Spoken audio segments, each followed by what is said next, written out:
welcome to Press Preview. I'm Helena Leslie, and I'm here with Susannah, Keogh, and Fiona Potigny, the news editors of Exeposé.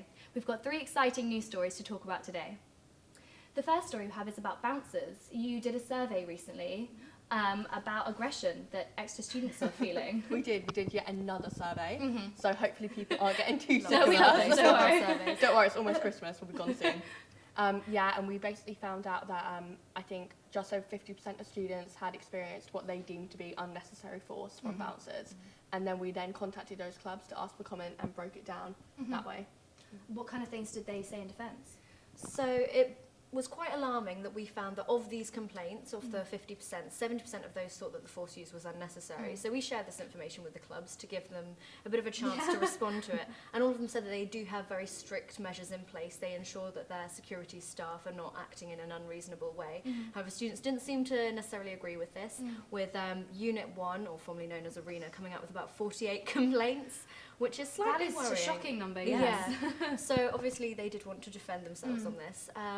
However, student venue on campus, the Lemon Grove, it did come out very well. I think only 8% of students said that they'd experienced some kind of an event there. And their security staff have had a 20-year relationship with the university, which they were keen to point out. And also the fact that they won, just the other day, a Student Bar None Award for Best Student Venue. Okay. So that's Well, quite good for the reassuring. Lemon Grove, yeah, Very they're doing well. reassuring. Doing well. That's great. And also housing. It's Housing. not good news in housing. No. None of us are going to get houses. No, I mean, it doesn't seem fantastic. It's going faster than Housing is a very, very stressful time for everyone, and we wanted to look into this just from our own experiences walking down the street. The amount of estate agents we've started seeing is a joke. Signposts everywhere. So half of Cardin's, Cardin's one of the biggest student estate agents next to half of their properties have gone. Star Lettings, which have 170 properties, 3/4 of that has gone. And a lot of them are saying that actually come January they don't know how many properties they're going to have in the housing fair, which is what the Guild advises all students to wait. I mean, I did the housing fair last year. Yeah, I mean, a lot of it people was do fine, it, and it but- does work out very well. Yes. But I think it's just making people aware as well. Not to panic. Yeah. Exactly. Seems stressful, but not to panic. Definitely. And the Vigil for Humanity, you reported on some of the speeches that they gave, and translations, I think. Yeah. So even though this happened a week ago now, on the 15th of November, I thought it would be really important to cover this for the students that weren't able to attend. They did have an amazing turnout of 2,000 people. However, for those that couldn't attend, I myself was unable to, so we thought it was really important to pop something in news, and we've got some really striking images of it. We've included some of their speeches. There were French and English speeches, so we've included some parts of it in translation, which we thought would be important for the students to hear. And we've also mentioned how the Modern Languages Department has actually reached out to students on their year abroad, and as far as we know so far, it's very good to hear that all is safe and well. That's fantastic news. It was such a powerful evening. It was incredible. Thank God you guys wrote about it.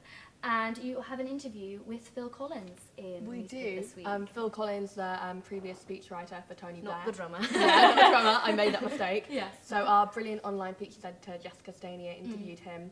It's a really in-depth interview. He talks a lot about his now role as a Times columnist and how nice it is to be able to finally write in his own voice, which is pretty something you don't really think about, but he spent so long writing for someone else. And he also talks about the Chilcot inquiry and he gives some advice to student journalists. That's fantastic. We should definitely check that one out. Definitely.